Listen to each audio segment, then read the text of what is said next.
y'all doing today? Something called me to make this video. You know, I just felt like I needed to make this video.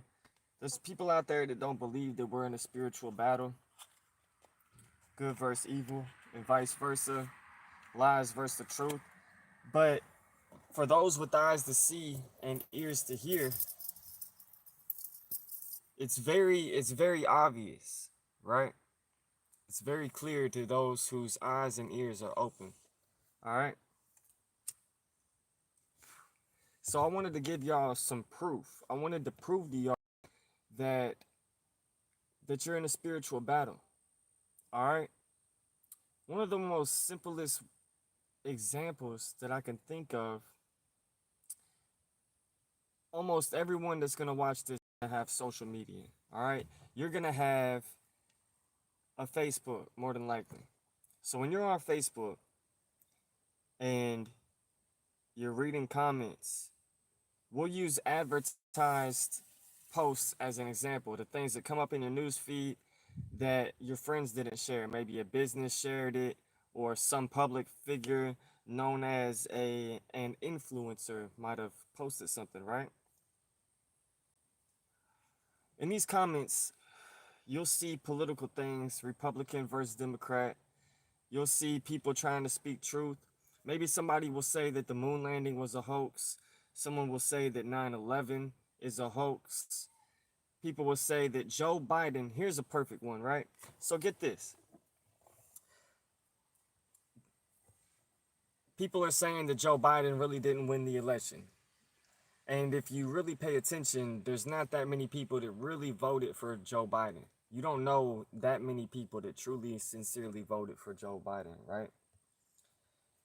But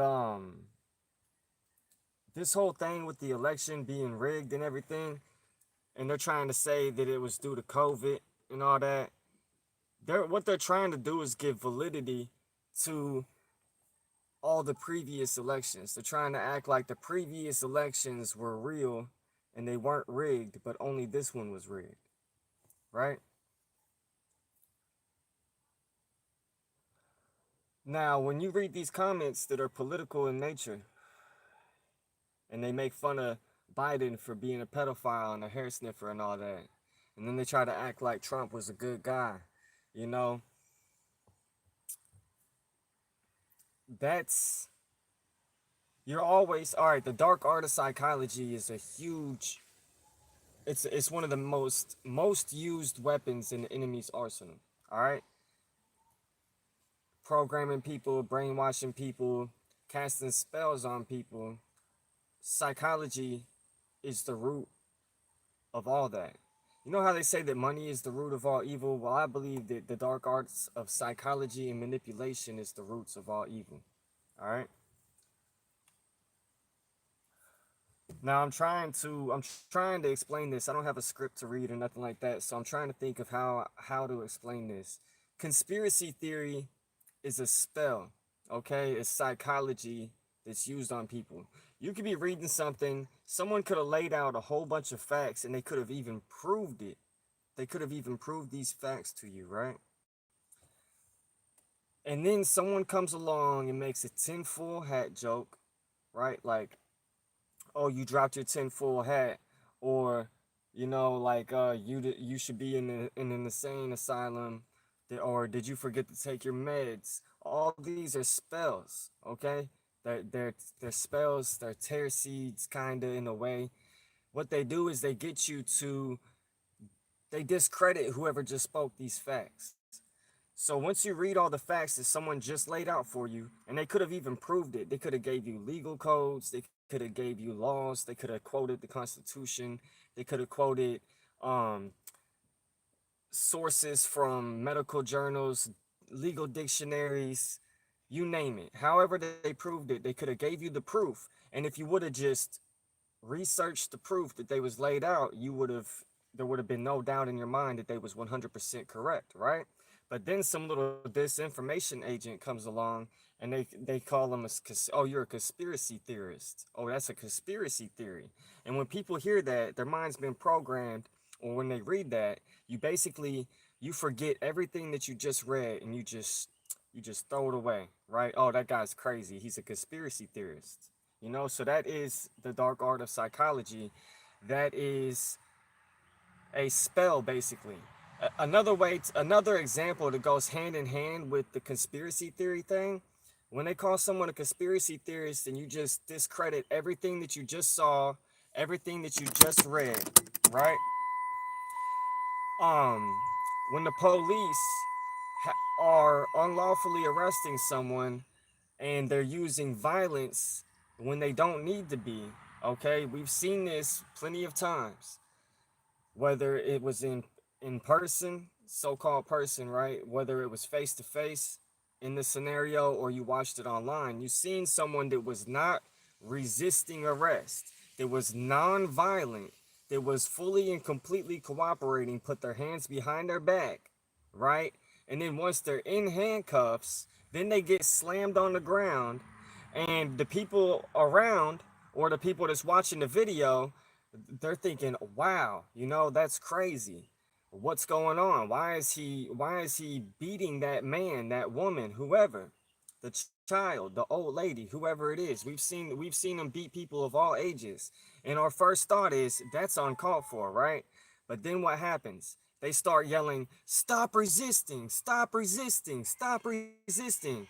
Now that's a spell, that's the dark art of psychology, right? Once they start yelling, stop resisting, the average man or woman without eyes to see and ears to hear, who's not so called woke, right? Once they hear that, stop resisting, they're like, oh, all you had to do is cooperate. You know, you should have just cooperated. Why? Just stop resisting and everything will be cool. You know, just stop resisting and they'll stop beating you up. You know, so that's the best way that I can explain that, or give a comparable example to the whole conspiracy theorist spell. The psychology behind calling someone a conspiracy theorist. Now, these disinformation agents, when they go out here to discredit someone, calling someone a conspiracy theorist is not the only trick up their sleeve, right? They have a whole list of, they have a script that they stick to. Now, in this script, they have things like calling someone a conspiracy theorist, calling what they're talking about a conspiracy theory. When that doesn't work, they make a tinfoil hat joke. They make a joke about you needing to be in an insane asylum, whether they make a joke about it or they seem to be sincerely concerned. You know, oh, you really need to seek medical help. You need help. They make jokes like, or they say things about, oh, did you forget to take your meds? They make a drug joke, or they insinuate that you're on drugs. Um, that You get what I'm saying, right? So they have this script that they stick to. Now that is part of the spiritual battle, because you're supposed to seek the truth, you're supposed to seek the kingdom. You know, the truth is what sets you free. By deception are we enslaved. My people perish for what? For lack of what? For lack of knowledge. To knowledge is to know something. If you hold knowledge, that means that you know things, right? Now, if you think you know something, but it's actually a lie and you believe it, do you really hold knowledge, or are you just merely deceived? So this whole, it's not only just good versus evil, it's also the truth versus the lies. Now in the title, I said good versus evil and lies versus the truth because I put the word proof in there and I just wanted it to rhyme.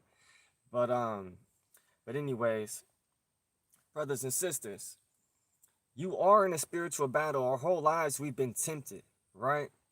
Now we could say that there's demons possessing people, and I don't know if you believe in the spiritual realm or not, but either way, you could say that just some people were raised in certain kind of circles, with whether they knew it or not, and they were trained to be the accuser. They were trained to be the the tempter. There's people at your job that will tempt you to steal money. That will tempt you to do different things, right? You've had friends that have tempted you to do drugs, that tempted you to commit crimes, right? And throughout our life, most people have fell into temptation a few times. And the more that you fall into temptation, the more that you get persuaded to do wrong, the more easier it becomes. You don't want to make doing wrong a habit, because habits are hard to break, whether they're good or they're bad. It's best to have good habits. So brothers and sisters, the dark art, it's called the dark art of psychology for a reason, right? Now, we watch movies where people go to psychiatrists and they have these hour-long sessions and everything, right? How many of you have actually been to a therapist or a psychiatrist and they've actually tried to help you figure out internally what's wrong within you, where your mind is misled, how many of you have had a therapist or a psychiatrist try to help you decorrupt your mind and actually try to help you become a better man or woman through decorrupting your mind and reprogramming it in a positive way, to where you get rid of those evil thoughts, you get rid of those bad habits, and you create better habits and a better way of thinking? Most of you, when you go to a therapist or a psychiatrist, what they do is they talk to you for a very short period of time and they slap a label on you and then they drug you. Am I wrong? Most of the time, they talk to you for a very short period of time. They don't really sincerely seem to care about what you're talking about. They slap a label on you. Oh, I think you're depressed. You suffer from depression. Here, take some of these. Oh, well, I think that you may be bipolar. So I'm going to prescribe this. You have anxiety. So I'm going to prescribe you this. Anxiety there's two different things that can help you overcome anxiety. So if you have so-called anxiety and you have those panic attacks, there's two different things that's causing this. First of all is your thought process. You are worried about something and you are focusing on something that's negative, whether it may be a real threat or it may be something that's all in your head, or you could be targeted, gang stalked, manipulated, gaslighted, whatever. There might be something deeper going on, but either way, it's your thought process that's causing the initial panic. All right? Being optimistic, having faith in God, prayer can help you calm your mind and change your mind, because your mind is going in one direction to the left or to the right and it's swerving around. You need to get your mind focused, okay? And then the very next thing you need to do, or possibly even the first thing that you need to do, is focus on your breathing. I promise you, brothers and sisters, they call it the holy breath of life. If you master the holy breath of life, your body is the temple, right? And the temple is defined as the residence of a God. Now, the book of Psalms, as well as Jesus Christ, both said that we are gods and children of the Most High. Now, did Jesus mean that we are the God? No, but we are children of God, right? And God is spirit, so we must worship him in spirit. So our spirit itself is the God that dwells within the holy temple, okay? And our holy temple breathes the holy breath of life. So we're supposed to master our mind, our body or holy temple, and our soul, as well as the holy breath of life. So no matter if you are angry or you are having anxiety, if you are depressed, no matter what you're going through, you might be having a PTSD attack. I'm not sure what they call that, a specific attack. It's not really a panic attack, but it's something similar. When you are angry, you breathe a certain way. Your body acts a certain way. You get tense. If you're angry and if you get stressed all day, your neck will start to hurt, right? Maybe your back will hurt too, because you're tense. You're tense, you're not loose, you know? And when you're angry, the angrier you get, you breathe a certain way. Most people breathe, right? Now, when you're panicking, you're breathing fast, but not as heavily. It's kind of, you're like, right? So the first thing you do, you focus on your breathing.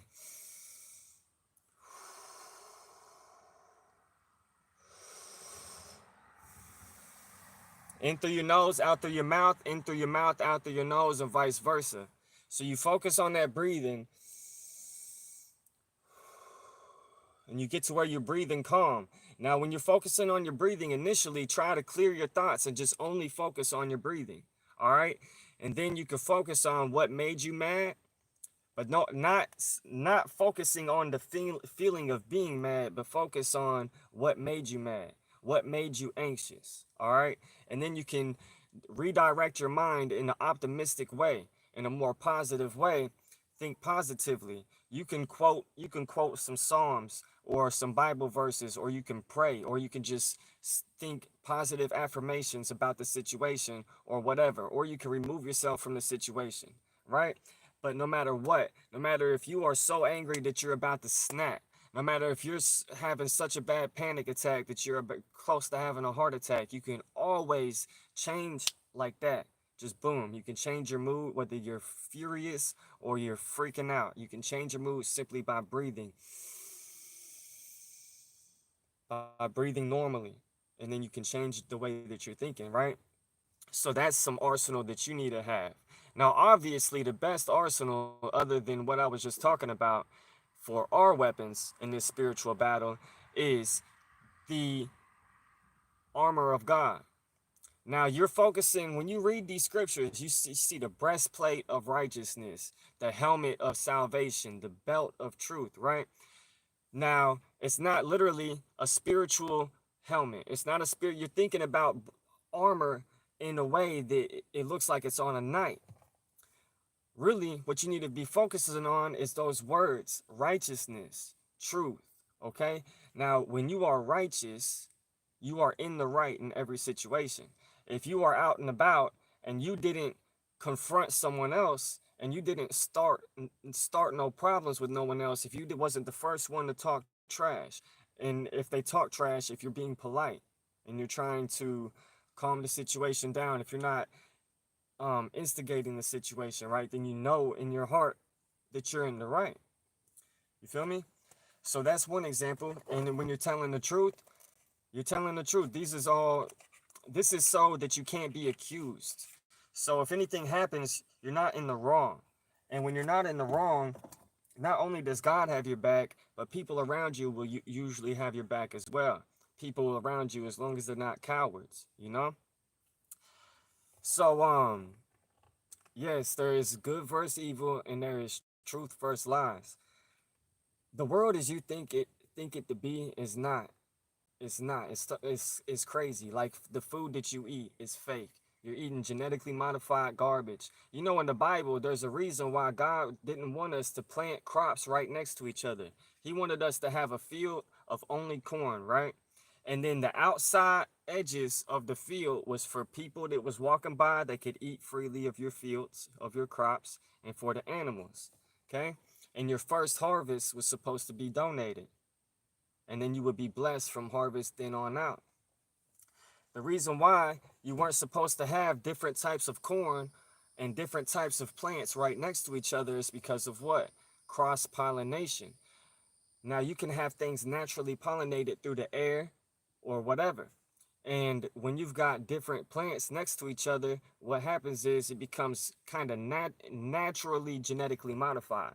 But it's really not natural, because if we be planting things right next to each other, right? Out in nature, I mean, these days the pH in the soil has been screwed up so bad, and there's a lot of different things that's went on. Usually when you go out these days, you see all these pine trees, which causes the soil to be very acidic. You're not going to see wild tomatoes, wild corn, wild watermelons. You know what I mean? You don't see a lot of that kind of stuff no more. But in nature in general, you're not going to see different types of corn next to each other, right next to each other. That stuff, that's just not how it is.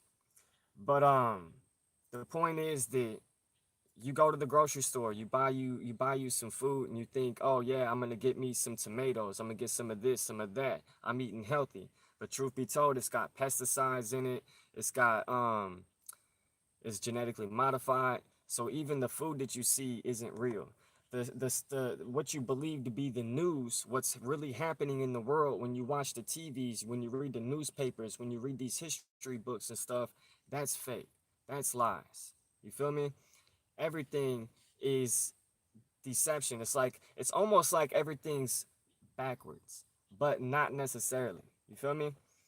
So you got to study to show yourself approved. You got to practice the gift of discernment.